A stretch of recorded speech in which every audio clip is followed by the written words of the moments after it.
فجر کی نماز کا پہلا بڑا فائدہ یہ ہے کہ نبی پاک صلی اللہ تعالی علیہ وآلہ وسلم نے فرمایا، جس آدمی نے فجر کی نماز پڑھ لی وہ اللہ پاک کی ذمہ داری میں آ گیا۔ اس نماز کی وجہ سے بندہ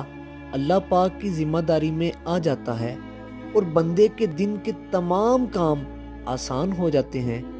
دن آسانی کے ساتھ گزرتا ہے، دن کی مشکلات کم ہو جاتی ہیں،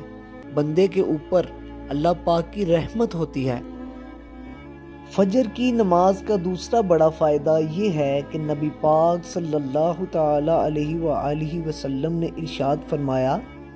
جس آدمی نے عشاء کی نماز با جماعت پڑھ لی تو وہ بندہ ایسے ہے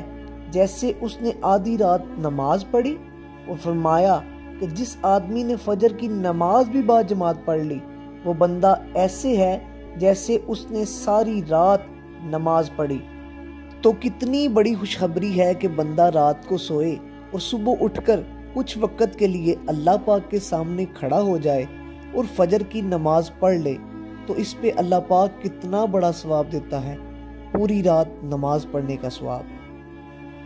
فجر کی نماز کا تیسرا بڑا فائدہ یہ ہے کہ نبی پاک صلی اللہ علیہ وآلہ وسلم نے ارشاد فرمایا، فجر کی 2 سنت رکعتیں دنیا اور دنیا میں جو کچھ بھی ہے اس تمام سے بہتر ہیں۔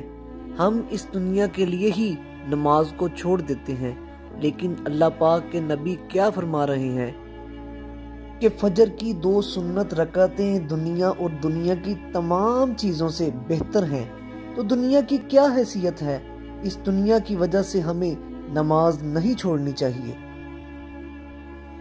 فجر کی نماز کا چوتھا بڑا فائدہ یہ ہے کہ اللہ پاک کے نبی صلی اللہ علیہ وآلہ وسلم نے فرمایا، تمہارے پاس دن اور رات کے فرشتے آتے ہیں اور یہ فرشتے فجر اور عصر کی نماز میں جمع ہوتے ہیں، اور پھر یہ فرشتے اوپر اللہ پاک کے پاس جاتے ہیں۔ اللہ پاک سب کچھ جانتا ہے، لیکن پھر بھی دن اور رات والے فرشتوں سے پوچھتا ہے کہ جب تم میرے بندے کے پاس سے آئے تو تم نے اس کو کس حالت میں چھوڑا؟ فرشتے کہتے ہیں کہ اے اللہ، تیرا وہ بندہ نماز پڑھ رہا تھا، فجر کی نماز اس نے پڑھی۔ اتنے خوش قسمت ہیں وہ لوگ جو فجر کی نماز بڑی پابندی کے ساتھ پڑھتے ہیں۔ ایسے لوگوں کے بارے میں فرشتے اللہ تعالیٰ کو بتاتے ہیں کہ اے اللہ، ہم تیرے بندے کے پاس سے ایسی حالت میں آئے ہیں کہ وہ نماز پڑھ رہا تھا، تیرے سامنے جھکا ہوا تھا۔ فجر کی نماز کا 5واں بڑا فائدہ یہ ہے کہ اللہ کے نبی صلی اللہ علیہ وآلہ وسلم نے دعا فرمائی کہ اے اللہ پاک، میری امت کے لیے صبح کے وقت میں برکت دے دے۔ جن لوگوں کے لیے اللہ کے نبی صلی اللہ علیہ وآلہ وسلم برکت کی دعا فرمائیں، وہ لوگ کتنے ہی خوش قسمت ہیں۔ اگر کوئی مرد یا عورت فجر کی نماز پڑھنے کے بعد اپنے کام شروع کرتا ہے تو اللہ پاک ان کو برکتیں عطا کرتا ہے، اس لیے کہ اللہ کے پیارے نبی صلی اللہ علیہ وآلہ وسلم نے برکت کی دعا فرمائی۔